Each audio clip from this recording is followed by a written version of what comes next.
Bago umalis, inutusan ni Joe Fan si Yan Tang na tulungan si Ning Er na makalabas sa lungsod dahil hindi niya ito magagawa sa ngayon, kailangan niyang umalis. Agad namang nagtanong si Ning Er kung saan pupunta si Joe Fan. Seryosong sinabi naman ng ating bida na kailangan niyang pumunta sa ikatlong area ng bundok. Nagulat naman ang dalawa nang marinig ito. Nagsaad rin si Yang Tang na ito ang una nilang plano noong hinahabol pa sila ng Elder, ngunit ngayon ay wala na ito. Kaya nagtaka siya kung bakit gusto pa rin ni Joe Fan na pumunta doon. Agad namang sinabi ni Joe Fan na ang third area talaga ang kanyang layunin noong una pa lang. Dagdag rin niya na dinala niya lang ang dalawa upang gawing sakripisyo ang mga ito. Nagalit naman si Yan Tang nang marinig ito dahil talagang nais sila gamitin ng ating bida bilang sakripisyo lang. Ngunit hindi naman dito nagpakita pa ng reaksyon ng ating bida, kaya agad niyang sinabihan ang dalawa na kung ayaw nilang mamatay ay umalis na silang dalawa. Dagdag pa ni Joe Fan na dapat silang umalis palayo sa kanya. Ang mas malayo ay mas mabuti para sa kanila.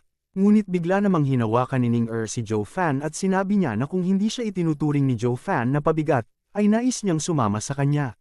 Dagdag pa niya na kahit gawin siyang sakripisyo ng ating bida ay okay lang sa kanya.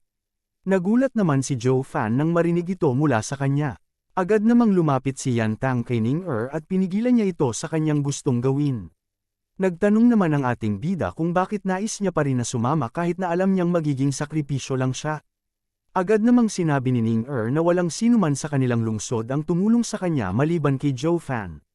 Nakaligtas rin sila sa Elder dahil sa mga ginawa ni Joe Fan kaya kahit anuman ang mangyari ay sasama siya sa kanya. Sinabi rin ni Ning Er na siya na mismo ang nagsabi noon na parati silang magsasama kaya ito lang ang dapat niyang gawin. Wala namang nagawa si Yan Tang at hinawakan na lang niya ang kamay ng dalawa. Nagtanong naman si Joe Fan kung sasama rin ba siya sa kanila. Agad itong sinagot ni Yan Tang na oo dahil wala na siyang magagawa. Agad niya ring nilinaw sa ating bida na hindi siya sumama para sa kanya. Nandito lamang siya upang iligtas si Ning Er kung sakaling gawin niya itong muling sakripisyo. Tumawa naman si Ning Er nang marinig ito sa kanya.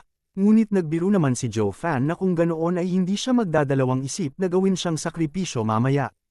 Nagulat naman dito si Yan Tang ngunit agad namang sinabi ni Joe Fan na nagbibiro lamang siya. Makalipas ang ilang sandali, agad namang naglakbay ang tatlo patungo sa ikatlong area ng bundok. Ngunit dahil sa hirap ng daan papunta roon, agad namang sumuko si Yan Tang at sinabi na hindi na niya kaya pang gumapang papunta doon. Kaya agad siyang tumayo dahil hindi na niya kaya ang kahihiyan ng ginagawa nila. Dagdag pa niya na maliit lang ang pagkakataon na makakita sila ng level 5 na Spirit Beast kaya tinanong niya ang ating bida kung bakit kailangan pa nilang gumapang. Ngunit agad siyang minura ni Joe Fan at inutusan itong gumapang muli. Ngunit hindi dito nakinig si Yan Tang at sinabi niya na walang makakakita sa kanila dahil mataas ang mga puno at halaman doon. Isang malakas na ungol naman ang biglang narinig nila kaya napatigil na lang si Yan Tang. Isang malaking halimaw naman ang biglang lumabas sa gubat at ito ay papunta sa tatlo. Napatigil rin ang halimaw nang mapansin niya ang tatlong ito. Kaya napasigaw na lang si Yan Tang sa takot dahil ang halimaw na ito ay isang 4th level na Spirit Beast. Ngunit bago pa man makalapit ang halimaw sa kanila, isang malaking buntot naman ang biglang hamuli dito na siyang ikinagulat ng lahat. Bigla namang itinapon ng buntot ang halimaw sa itaas. At pagkatapos ay isang malaking ahas ang lumabas at kinain ang halimaw na ito. Agad ring tumayo ang halimaw na ito, na siyang naglabas rin ng kanyang aura. Agad namang inutusan ni Joe Fan ang dalawa na bilisan nila ang paggapang dahil ang halimaw na ito ay isang level 5 na Spirit Beast, ang King Python. Habang mabilis na gumagapang, minura naman ni Yan Tang ang ating bida dahil sa kanyang pagnanais na pumunta sa area na ito. Ngunit agad namang sinabi ng ating bida na hindi niya ito pinilit at siya ang kusang sumama sa kanila. Kaya kung nais niya ay maaari na siyang gumapang pabalik sa ikalawang area. Nakita naman ni Yan Tang ang malaking ahas na nakita nila sa direksyon kung saan sila nanggaling kaya natakot siyang bumalik roon. Sinabi na lang niya na malayo na ang narating nila kaya mas maganda pa na ipagpatuloy na lang nilang tatlo. Tumawa naman ang ating bida dahil alam niyang nagdadahilan lang ang kumag na ito. Sa kabilang banda, hindi alam ng tatlo na may isang halimaw ang tahimik na nagmamasid sa kanila. Lumipas ang isang buwan simula nang marating ng tatlo ang third area at natapos na rin ang kanilang paggapang. Agad namang sinabi ni Joe Fan na maaari na silang tumayo dahil kaunti na lang ang halimaw sa area na ito, dahil teritoryo ito ng isang level 6 Spirit Beast. Natuwa naman si Yan Tang nang marinig ito kaya natanong na lang niya si Zhou Fan kung ibig niya bang sabihin na mas ligtas sila sa lugar na ito. Tumawa naman si Zhou Fan at sinabi niyang maaari silang mas mabilis na mamatay sa lugar na ito kapag nakakita sila ng isang level 6 spirit beast. Mas lalong nainis naman si Yan Tang dahil alam niyang pinaglalaroan siya ng demonyo na ito. Tinanong niya rin si Zhou Fan kung bakit nais niyang gawing alaga ang isang level 6 spirit beast kung alam niyang mapanganib ito. Hindi ito sinagot ng ating bida ngunit dahil nais niyang makuha ang halimaw na ito, may nakatakda na siyang paraan kung paano ito paamuhin. Ang kailangan niya lamang gawin ay aipakin sa halimaw na ito ang kanyang blood silkworm at pagkatapos ay mapapasaka niya na ang Thunder Skylark na ito. Ngunit ang problema ngayon ni Zhou Fan ay kung paano niya mapapakain ito sa halimaw. Isang malaking pagsabog naman ang narinig ng tatlo sa kanilang likuran na nagpatigil sa kanila. Nagulat na lang sina Yan Tang at Ning sa kanilang narinig at napatanong sila kung anong klaseng mga halimaw ang naglalaban na kaya nilang gumawa ng ganito kalakas na atake. Agad namang tumakbo ang ating bida papunta sa lugar ng labanan dahil mukhang nandoon ang kanyang hinahanap. Agad niya ring inutusan ng dalawa na sumunod sa kanya. Ngunit tinanong naman ni Yan Tang kung nais nga ba talaga ng ating bida na makialam sa laban ng dalawang level 6 spirit beast na ito. Tumawa naman si Zhou Fan at siya ay nananabik dahil ito lamang ang pagkakataon na meron siya upang makalapit sa Thunder Skylark na ito. Agad namang sumunod si Ning sa ating bida kaya nagulat na lang si Yan Tang dito. Kaya wala na siyang nagawa kundi sumunod na lang rin sa kanila. Kahit na makikita pa rin ang malakas na atake ng dalawang halimaw na naglalaban sa kanilang harapan. Makalipas ang ilang sandali, nakarating na rin ang grupo sa lugar kung saan nangyayari ang laban. Agad namang pumwesto ang ating bida upang makita ang kalaban ng kanyang target. Ngunit hindi niya inaasahan na ang halimaw na kalaban ng kanyang target ay isa palang malakas na spirit beast din. Natuwa na lang si Zhou Fan na ang kanyang target ay buhay pa. Ngunit ang kinagulat niya ay isang Red Flame Lion King ang kalaban nito na siyang gumagamit ng malakas na uri ng apoy. Natuwa rin si Zhou Fan dahil mukhang hindi nagsinungaling ang imahe sa kanya dahil tama nga ang sinabi nito. Narito ang Thunder Skylark sa lugar na ito. Ngunit ang ikinababahala ng ating bida ngayon ay ang kalaban ng kanyang target, ang Red Flame Lion King na isang level 6 spirit beast. Alam rin niya na kahit nasa antas pa lang ito ng level 6, ang lakas nito ay nasa antas na ng isang level 7 spirit beast. Isang malakas na atake naman ang ginawa ng Lion Flame King, at isang malaking bola ng apoy ang nakita ng ating bida kaya nasabi niya na masama ito. Ngunit kahit na malakas ang atake na ito ay hinarang pa rin ito ng Thunder Skylark kaya naisip na lang ng ating bida na kapag nagpatuloy ito ay tiyak na ikakamatay ito ng kanyang target. Kaya napaisip na lang ang ating bida na kailangan niyang tulungan ng Thunder Skylark upang manalo ito laban sa Lion Flame King. Bigla namang tinawag ni Ning ang atensyon ng ating bida, at hiniling niya dito na tulungan ng ibon dahil nais lamang nitong protektahan ang kanyang mga anak. Ayaw rin nito na makipaglaban para sa teritoryo kaya dapat nila itong tulungan. Nagtaka naman si Zhou Fan nang marinig ito dahil hindi niya inaasahan na may anak pa ang halimaw na ito. Kaya agad niyang tiningnan ang sitwasyon ng ibon at nakita niya na may mga itlog na itong pinuprotektahan. Sinabi rin ni Ning na nalulungkot siya na makita ang nangyayari sa ibon kaya dapat nila itong tulungan. Ngunit agad namang hindi pumayag si Yan Tang dito dahil ang mga halimaw na ito ay nasa antas ng level 6 kaya magiging mapanganib ito para sa kanila. Ipinaliwanag rin niya na kahit na tumulong man silang tatlo ay hindi sapat ang kanilang lakas na mabago ang kahihinatnan ng laban. Kaya muli niyang sinabi na hindi sila dapat sumali sa laban na ito. Naiyak naman si Ning dahil ayaw niya lamang na makita ang ganitong sitwasyon ngunit naisip niya rin na mukhang tama nga ang sinabi ni Yan Tang sa kanya kaya humingi siya ng paumanhin sa kanya dahil naging makasarili siya sa hiling niya. Ngunit agad namang sinabi ni Zhou Fan na huwag siyang mag-alala dahil siya na ang bahala upang maligtas ang ibon na ito. Agad namang tinanong ni Yan Tang ang ating bida kung kailangan pa siyang maging mabait upang gawin ito. Nagbiro naman si Zhou Fan at sinabi niyang hindi pa talaga siya kilala ni Yan Tang, dahil siya ang pinakamabait na tao sa mundong ito. Ngunit kailangan niya ang tulong niya upang magawa ang plano niya. Sinabi naman ni Yan Tang na isang malaking kasinungalingan ang sinasabi niya. Bigla namang nag-iba ang kanyang reaksyon nang mapagtanto niya na maaaring ang halimaw na ito ang pakay ni Zhou Fan kaya agad niyang tinanong ito. Tumawa naman si Zhou Fan at pinuri niya si Yan Tang dahil tama ang kanyang sinabi. Mas lalong nainis naman si Yan Tang at sinabi niyang muntikan na naman siyang gamitin ni Zhou Fan para lang dito. Kaya kung nais niyang mapaamo ang halimaw na ito, pwede niya itong gawin mag-isa, kaya naglakad na siyang palayo. Agad namang inutusan ni Zhou Fan si Ning-er na siya na ang bahala kay Yan Tang. Agad namang sumunod dito si Ning-er at hinawakan ang kamay ng kanyang kapatid na si Yan Tang. Nagpakyut naman si Ning-er habang nagmamakaawa ito sa kanya na tulungan ang kawawang ibon. Nang makita ang cute na mukha ni Ning-er ay napuno naman ng pawis ang mukha ni Yan Tang dahil talagang naawa siya dito. Kaya wala na siyang nagawa kundi pumayag sa nais gawin ng demonyong si Zhou Fan. Binalaan niya rin ito na siya na ang bahala sa plano ngunit kapag nalaman niya na gagawin siya ng ating bida na sakripisyo ay hindi niya ito papatawarin. Agad namang nagsaad si Zhou Fan na huwag siyang mag-alala dahil kung nais niyang gamitin siya ay hindi niya ito malalaman. Natakot naman dito si Yan Tang kaya napatanong na lang siya kung ano ang ibig sabihin ng ating bida. Agad niya ring inutusan si Ning-er na magtago ito sa likuran ng mga bato upang hindi siya makita ng mga halimaw. Pagkatapos, inutusan niya si Yan Tang na aalis na sila.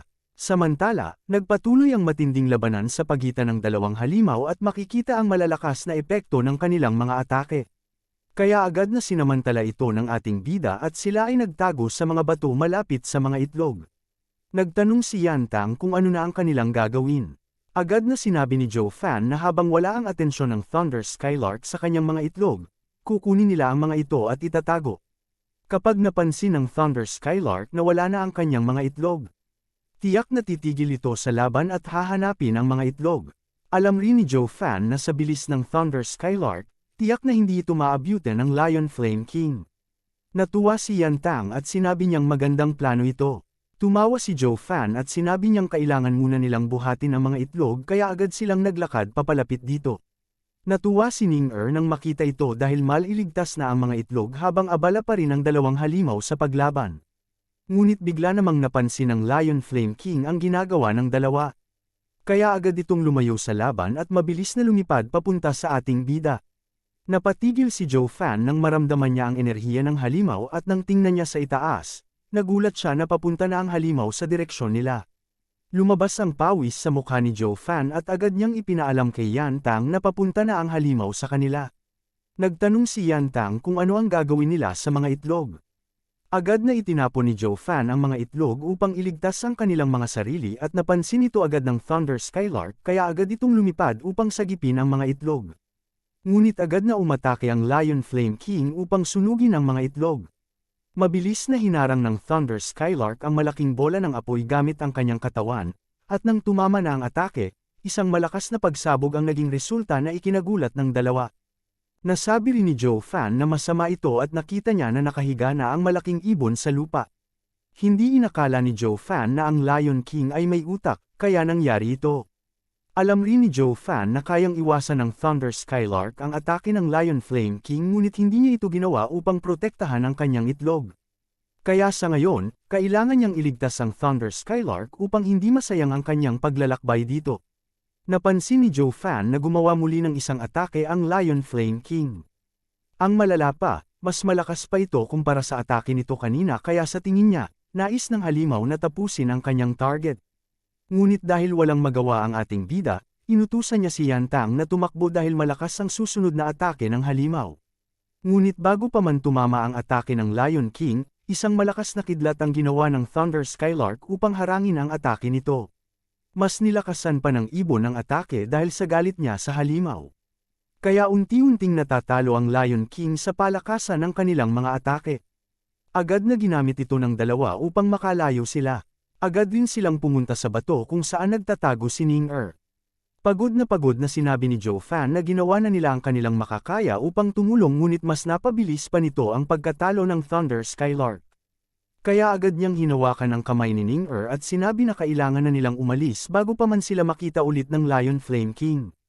Ngunit napatigil si Zhou Fan nang mapansin niya na hindi gumagalaw si Ning-er, kaya sinabihan niya ito na kalimutan na lang ito dahil hindi nila matutulungan ang ibon.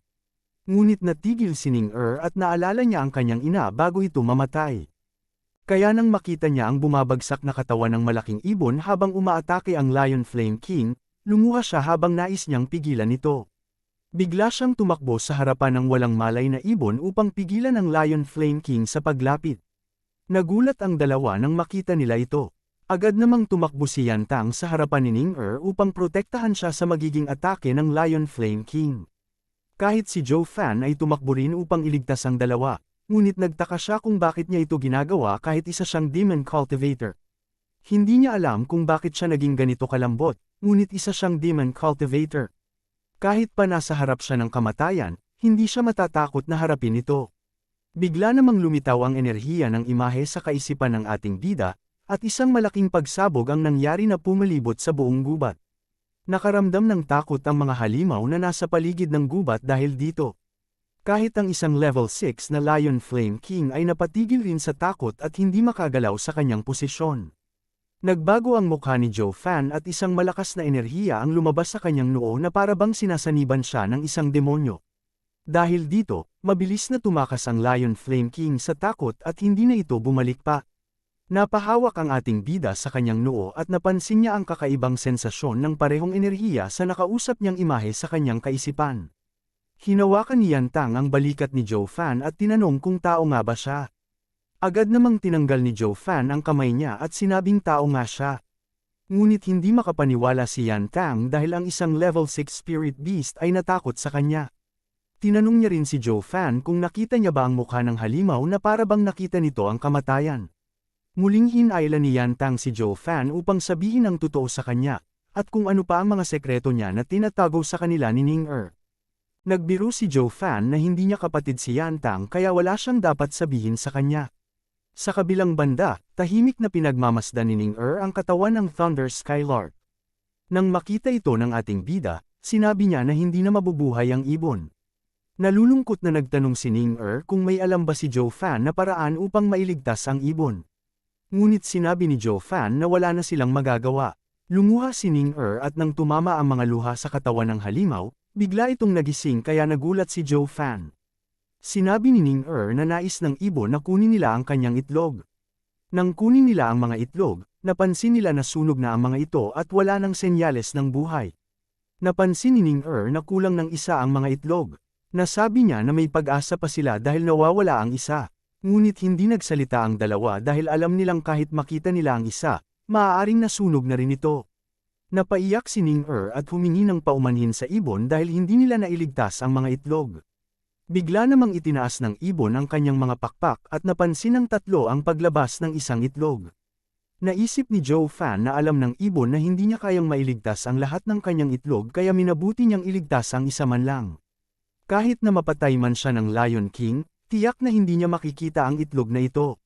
Bigla namang inangat ng ibon ang kanyang ulo at kinausap ang ating bida. Nagtaka ang bida kung bakit nais ng ibon na kunin niya ang kanyang itlog. Agad na itinaas ng ibon ang kanyang ulo at sumang-ayon ito sa pagbigay kay Joe Fan ng kanyang itlog, kaya agad itong kinuha ng bida. Sinabi ni Joe Fan na ang itlog ay nasunog na at kahit mapisa man ito, tiyak na hindi ito mabubuhay ng matagal. Ngunit inilapit ng ibon ang kanyang mukha sa itlog at pagkatapos ay humiga muli, at tuluyan na itong nawala ng malay hanggang sa binawian na ito ng buhay. Naiyak si Ning-er nang makita ito at bigla ring umilo ang itlog na hawak ng bida. Makalipas ang kalahating oras, patuloy pa rin sa pag-iyak si Ning-er habang hawak ang bangkay ng Thunder Skylark. Nagtaka si Joe Fan sa nararamdaman ng batang ito sa ibon kahit ngayon pa lamang niya ito nakita. Sinabihan niya si Ning-er na hindi na mabubuhay pa ang patay, at kahit malungkot ito, kailangan nila itong tanggapin. Sumang-ayon si Yantang at pinayuhan niya si Ning-er na maaaring isipin na isa lamang itong hindi magandang pagkikita. Agad namang sinabi ni Ning-er na mali ang kanyang pagkakaintindi dahil hindi siya umiiyak dahil sa ibon. Nalulungkot lamang siya dahil naalala niya ang kanyang ina na ganito rin magprotekta sa kanya noong buhay pa ito. Nagulat ang dalawa dahil ito pala ang dahilan ng pag-iyak ni Ning-er. Agad namang sinabi ni Joe Fan na kailangan niyang magsaya dahil kukunin na niya ang katawan ng ibon. Nagtaka si Yantang at nagtanong kung kukunin lang ba ni Joe Fan ang katawan ng isang level 6 beast na ito nang hindi sila binibigyan ng parte. Tumawa si Joe Fan at sinabi na nakita ni Yantang na ibinili ng ibon ang itlog sa kanya, kaya ibig sabihin lamang nito ay siya na ang may-ari ng katawan nito. Pagkatapos nito, agad nang umalis ang bida ngunit ibinili niya kay Yantang na protektahan si Ning-er hanggang sa pagbalik niya. Nainis si Yantang dahil hindi niya alam kung ano ang nilalaman ng utak ni Joe Fan. Ngunit dahil alam niyang hindi niya maaaring iwanan si Ning-er ng mag-isa, hinayaan niya na lang ito. Samantala, agad namang naghanap ang bida ng isang tahimik na lugar sa gitna ng gubat. Pagkatapos nito, ibinaba niya ang itlog sa lupa. Ang sunod niyang ginawa ay nilabas niya ang katawan ng Thunder Skylark mula sa kanyang storage ring. Sinimulan ni Joe Fan ang isang ancient technique at isang malaking apoy ang lumabas sa kanyang katawan.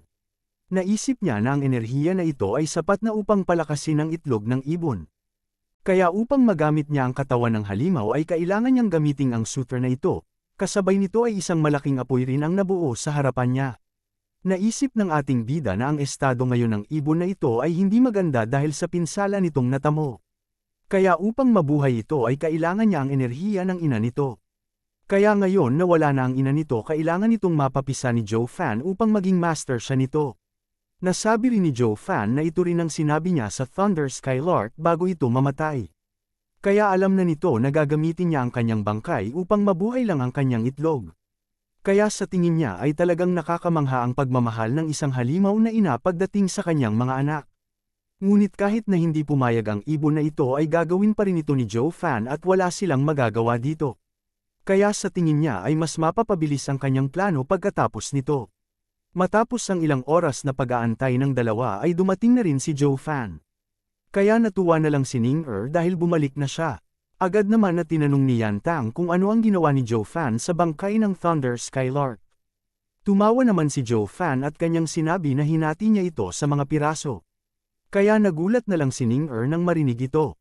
Agad naman na nagsaad si Yan Tang at kanyang sinabi na huwag mag-ulat si Ning-er dahil halos lahat ng mga spirit beast ay ito ang kinalalabasan. Ngunit ang nais lamang niyang malaman ay kung ano ang ginawa ni Joe Fan gamit ang katawan ng halimaw na ito. Agad naman na sinabi ni Joe Fan na kung mahulaan niya ito ay bibigay niya sa kanya ito.